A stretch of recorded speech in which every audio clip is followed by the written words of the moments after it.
तपस्विचरी परमतीसी संत शिरोमणि 5 वर्ष के जल के त्यागी स्वतंत्र सेनानी ज्ञान वृद्धि तपो वृद्धि वयु वृद्धि वात्सल्य मूर्ति आचार्य श्री 108 नेमी सगर जी महाराज की जय।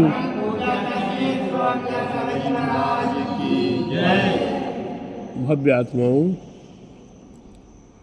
यहाँ प्रसंग चल रहा है रिद्धिधारी महामुनीश्वरों का। रिद्धिधारी महामुनीश्वर हमारे 64 रिद्धिधारी महामुनीश्वर हुआ करते हैं, जिनमें अभी आपको बताया गया था पिछले दिनों में बुद्धि रिद्धि से संबंधित। अब आते हम औषध रिद्धि।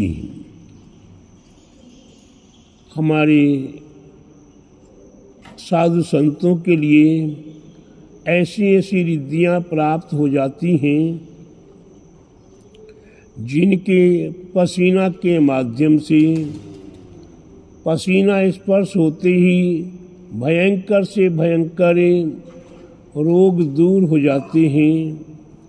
मल मूत्र आदि में रिद्धियाँ प्राप्त होती हैं, उनसे स्पर्श होते ही रोग शोक संकट दूर हो जाते हैं। कफ थूक आदि के माध्यम से रिद्धियाँ प्राप्त होती हैं और उसके स्पर्श होते ही रोग शोक संकट दूर हो जाया करते हैं। और यहाँ तक भी हमारे आचार्यों ने कहा है, पश्चिम दिशा में या पूर्व दिशा में किसी दिशा में भयंकर से भयंकर ज्वार भाटा भूकंप महामारी जैसे रोग फैल रहे हों और रिद्धिधारी महामुनिराज विपरीत दिशा में बैठे हुए हैं, अपनी तप त्याग साधना कर रहे हैं। ऐसी साधना करते समय कोई हवा चलकर आती है और मुनिराज से स्पर्श होती हुई वह हवा उस दिशा की ओर चली जाती है जहाँ महामारी दुर्भिक्ष आदि महाभयंकर से भयंकर बीमारियां उत्पन्न हो रही हैं और बीमारियों के कारण वहाँ के प्राणी त्राही त्राही हो रहे हैं। ऐसी अवस्था में वह हवा पहुँचते ही वहाँ के संपूर्ण रोग शोक संकटें पलायमान हो जाते हैं। ये रिद्धियाँ हम भव्य आत्माओं को या महामुनीश्वरों को कैसी प्राप्त हुआ करती हैं।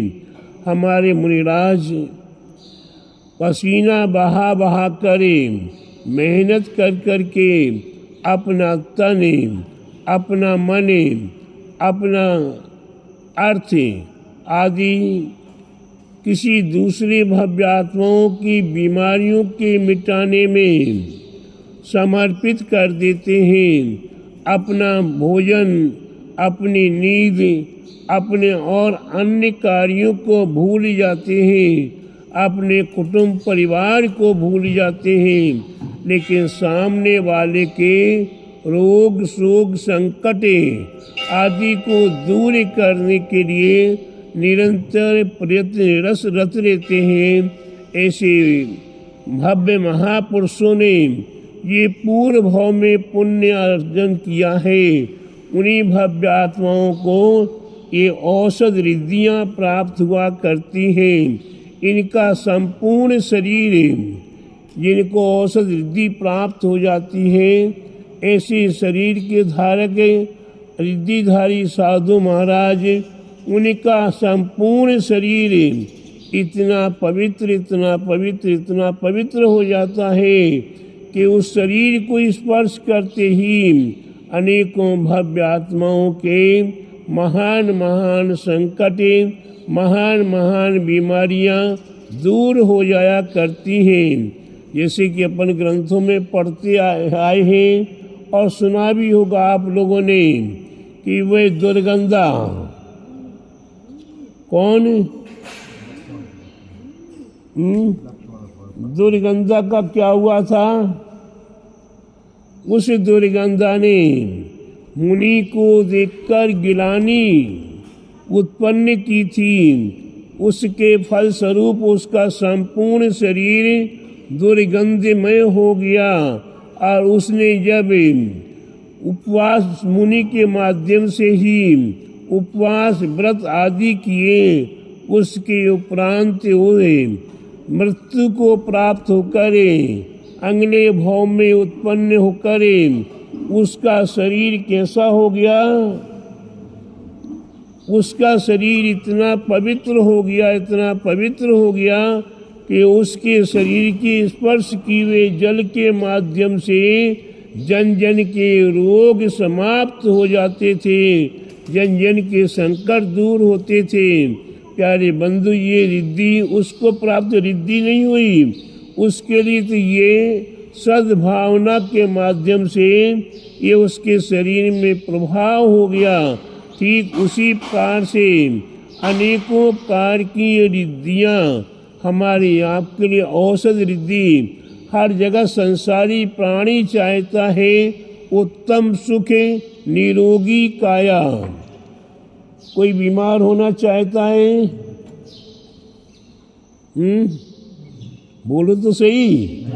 हमारी आवाज़ सुनाई दे रही कि नहीं? समझ में आ रही कि नहीं? कि जबरदस्ती बैठे हुए हैं? समझ में आ रही है? मुन्ना बाबू की आवाज़ जोर से आई है, समझ में आ रही है। हाँ, तो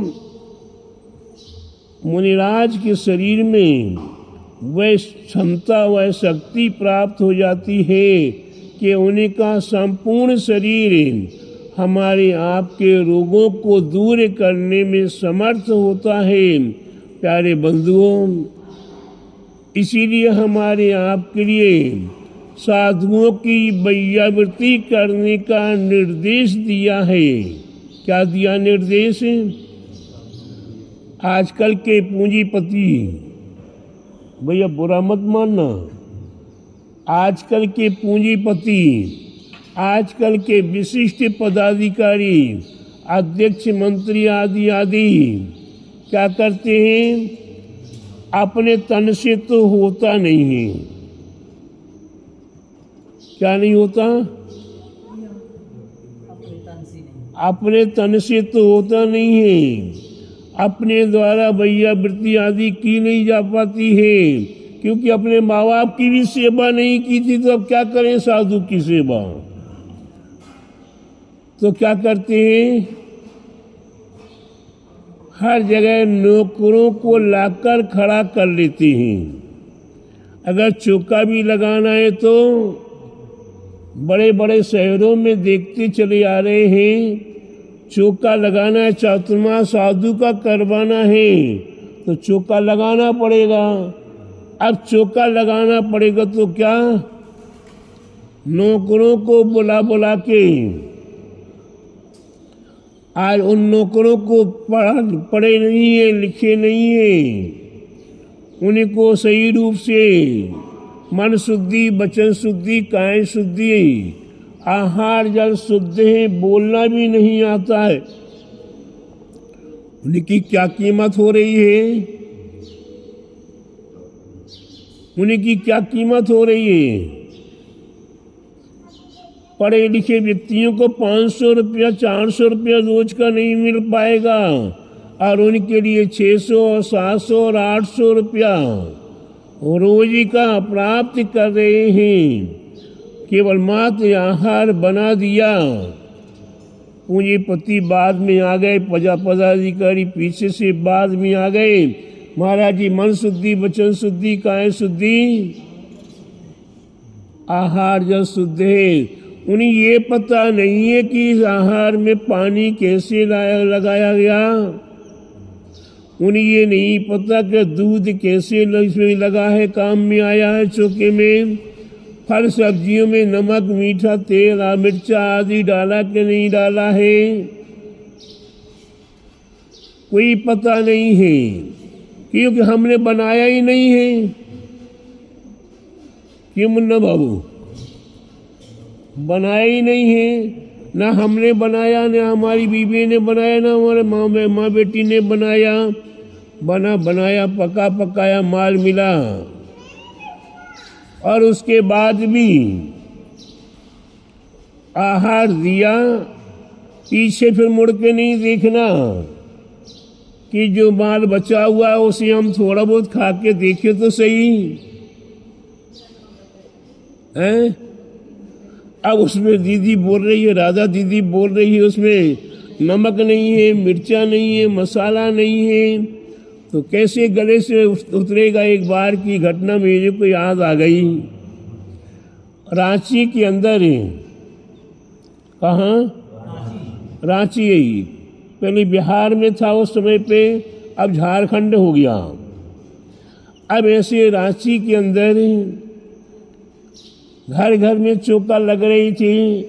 अचानक इंदिरा गांधी कांड हुआ और इंदिरा गांधी का मरण हो गया। तो उस समय पे चारों ओर कर्फ्यू लग गया, घर घर में जाना मुश्किल हुआ।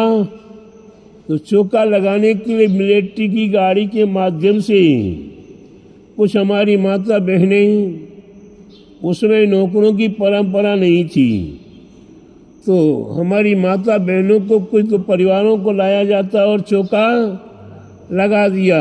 चौका लगाने के उपरांत उनने आया, आहार दिया। आहार देने के बाद उनको जल्दी जल्दी भागना है, फटाफट भागे, चले गए। दोपहर में मेरा निमित्त जब भोजन करेंगे, आहार पेट में जाएगा, पानी जाएगा, तो 1 नंबर भी 2 नंबर भी जाने का समस्या होगा।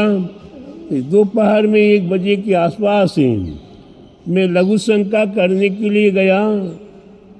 वहाँ देखा मैंने नाली किनारे पर, नाली में ही सब्जी पड़ी हुई है, दाल पड़ी हुई है, और भी सामान पड़ा हुआ है। ये सामान कहाँ से यहाँ आया? विचार किया। विचार करते करते विचार आया, ये तो सारा माल चौके का बचा हुआ माल यहाँ फेंका गया। दूसरे दिन चौका लगा, आहार हुआ।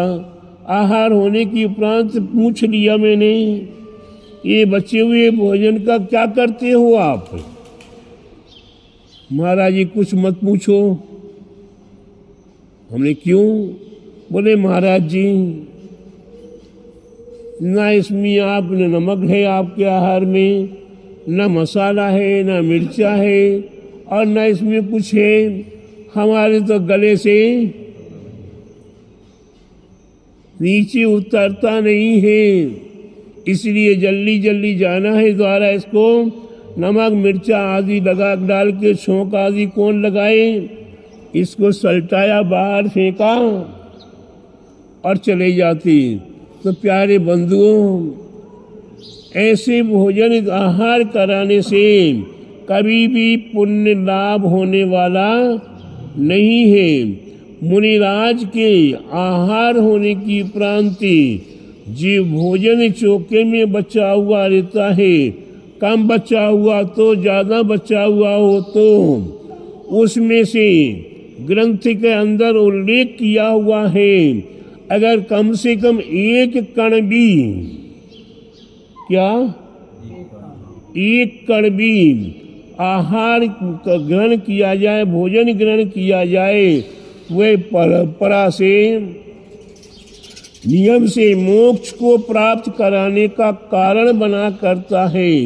इसलिए प्रत्येक भव्यात्माओं को चाहिए कि हमें के अपने हाथों से स्वद्रव्य हो, स्वहस्त हो, और अपने स्वयं की पवित्र भावना, मन शुद्धि, वचन शुद्धि, काय शुद्धि, आहार जल शुद्ध हो। ऐसी पवित्र भावनाओं के साथ अगर आप आहार आदि देते हैं तो यह भी आपको आरोग्यता का कारण है। आपको स्वास्थ्य लाभ का कारण है। हमने एक नहीं अनेकों उदाहरण ऐसे साक्षात देखे हुए हैं। एक व्यक्ति बिल्कुल असाध्य था, चलने उठने बैठने में समर्थ नहीं था। गुरुवर नेमी सागर जी महाराज ने उससे कहा, तुम कैसे भी हो किसी के सहारे से भी खड़े होके एक गिलास आहार दिगंबर साधु को देना शुरू करो। और उसने वही आहार देना शुरू कर दिया। उसका शरीर 1 महीने के अंदर ही दौड़ने की सामर्थ्य प्राप्त हो गई। तो प्यारे बंधु, ऐसा कई बार एक नहीं अनेकों उदाहरण देखे जाते हैं कि गुरु के निकट आने पर, गुरु के शरीर की भामंडल के बीच में आने पर अनेकों प्रकार के रोग शोक संकट दूर हुआ करते हैं। इसलिए प्रत्येक भव्यात्माएं चाहें कि हमें निरोग होना है। जिनसे क्या होना है? निरोग होना है। तो गुरु के निकट कुछ ही मौके हुआ करते हैं, उन्हें मौकों का फायदा उठाना चाहिए। पहला मौका रहता है आहार दान। क्या रहता है? आहार दान। जब आहार दान देते हैं तो गुरु के बिल्कुल सन्निकट पहुंचना होता है और गुरु के हाथों के ऊपर क्या, गुरु के हाथों के ऊपर अपना हाथ करने का सौभाग्य मिलता है। वह भी हमारे आपके लिए बड़े सौभाग्य का समय होता है, बड़े पावन पवित्र समय हुआ करता है। वह हमारे लिए आरोग्यता के कारण बना करते हैं। दूसरा होता है गुरु महाराज के वैयावृत्ति।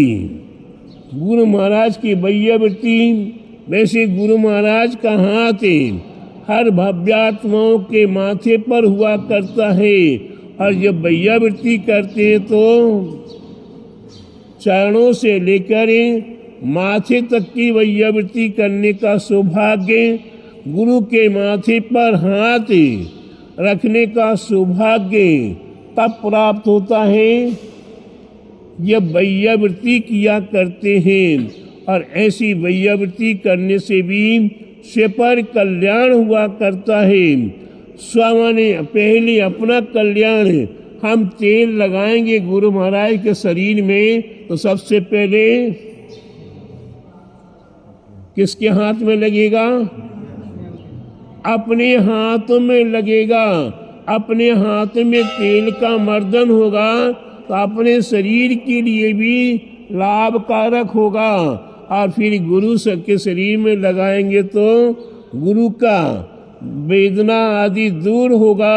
तो प्यारे बंधु, हम अपना स्व और पर का स्वास्थ्य लाभ चाहें तो हम वैयावृत्ति करके अपने जीवन में आरोग्यता को प्राप्त कर सकते हैं। तीसरा है गुरु महाराज की परिचर्या करते हुए उनकी विहार आदि में हम अगर सम्मिलित होते हैं। आप अनुभव कीजिए गुरु महाराज कितनी तीव्र गति से चल रहे हों। हर गुरु महाराज की चाल लगभग 5 किलोमीटर, 6 किलोमीटर, 7 किलोमीटर, 8 किलोमीटर तक की रफ्तार से गुरु महाराज चला करते हैं। अगर उनकी बगल में चल रहे हैं, क्या करें माँ साहब? उनके बगल में या उनकी आगे पीछे चल रहे हैं, आप मीलों चले जाओगे, आपको महसूस नहीं होगा थकावट। और जैसे गुरु महाराज के 50 कदम पीछे हुए, क्या हुआ? 50 कदम पीछे हुए। अब 500 कदम पीछे होने में देर नहीं लगेगी। अब थकावट महसूस होने लगेगी। क्यों थकावट होने लगी? गुरु महाराज की ऊर्जा शक्ति का प्रभाव हमारे ऊपर से कम हुआ और हम थकना शुरू हुए। तो प्यारे बंधु, ये कुछ मौके ही हुआ करते हैं जिन मौकों के समय पे हम गुरु महाराज के निकट रह करें और उनके तप त्याग साधना, उनने तप किया है, उनने साधना की है, उनने त्याग किया है। किसने किया है? किसने? गुरु महाराज ने तप त्याग आदि किया हुआ है। उनने नीरस भोजन किया है, उनने उपवास किए हैं, उनने व्रत किए हैं और उनने घंटों घंटों बैठकर मंत्र की आराधना की है। इसका फल किसको मिला करता है? गुरु महाराज स्वयं अपने फायदा के लिए करते क्या? वो अपने आत्म कल्याण के लिए करते हैं। एक ही भाव स्तोत्र, एक ही भाव स्तोत्र के माध्यम से बादीराज मुनिराज ने अपना संपूर्ण कोड समाप्त कर दिया था। राजा ने कहा कि राजा के पास समाचार गया कि वह मुनिराज तो कोड़ी है और उनके कोड़ के माध्यम से आसपास में भी वातावरण खराब हो रहा है, इसलिए इनको देश निकाला या जंगलों में इन्हें प्रवास करने के लिए कहा जाए। यह गुरु महाराज के साथ चैलेंज हुआ। जैन भक्त कहते हैं, हमारे निर्मल वहाँ साहब जैसे कहते हैं कि हमारे गुरु महाराज तो कंचन सी काया के समान रहा करते हैं, हमारे गुरु महाराज को कोई कोड़ आदि नहीं है।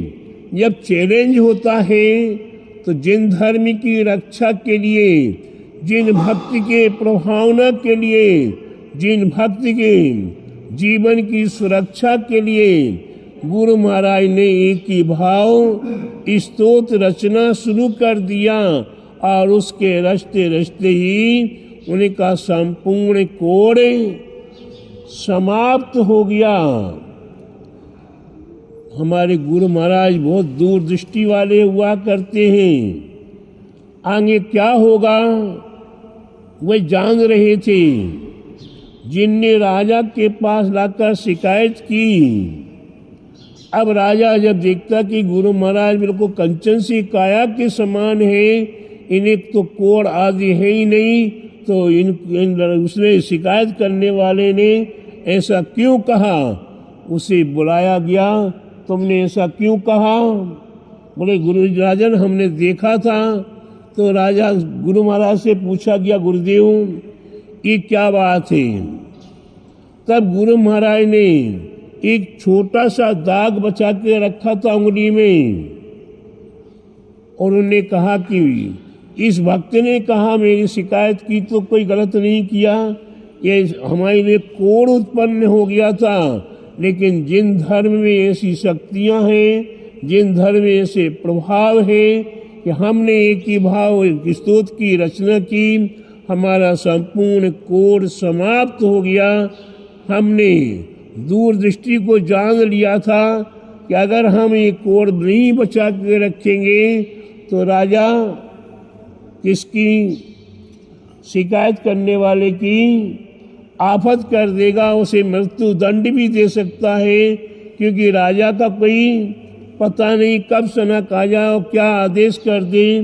तो प्यारे बंधु, ये हमारे जिन सिद्धांत के अंदर हमारे गुरुओं का महात्म्य, ये रिद्धिधारी महामुनीश्वर हुआ करते हैं। ऐसे रिद्धिधारी महामुनीश्वरों की हमें निरंतर आराधना भक्ति करें और अपने जीवन को उत्तम सुख निरोगी काया, हम निरोगी काया को प्राप्त करने के लिए ये औषध रिद्धिधारी महामुनीश्वरों की सेवा कर अपने जीवन को सार्थक करें। बोले महावीर भगवान की जय। बोले औषध रिद्धिधारी महामुनीश्वरों की जय। आचार्य गुरुवर 108 परम तपस्विचारी परम तेसी संत शिरोमणि पंचवर्ष के जल के त्यागी स्वतंत्रता सेनानी ज्ञान वृद्धि तपो वृद्धि वयो वृद्धि वात्सल्य मूर्ति आचार्य श्री 108 नेमी सागर जी महाराज की जय।